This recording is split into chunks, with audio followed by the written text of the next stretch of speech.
সকলে কেমন আছো? আশা করছি খুব ভালো আছো, আমিও খুব ভালো আছি। আজকে ছেলে আন্টির কাছ থেকে পড়ে উঠে আমাকে বললো, মা পপকর্ন খাবো।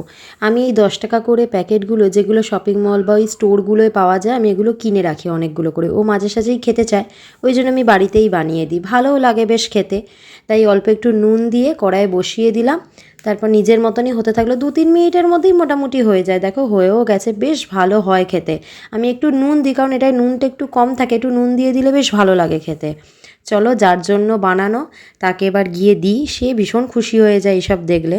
চলো, এই দেখো খেতেও শুরু করে দিয়েছে, খাচ্ছে আর ওখানে জিগসার্কো দেখছে। ওর খুব ফেভারিট জিগসার্কো। আর আমাকে বলছে যে, কি করছো তুমি, ভিডিও করছো? আমি ওই জন্য বললাম যে হ্যাঁ। ওই জন্য আর কথা বলছে না, ও জানে ভিডিও করার সময় বা ভয়েস দেওয়ার সময় কথা বলে না। যাই হোক, ভিডিওটা ভালো লাগলে একটা লাইক করে দিও।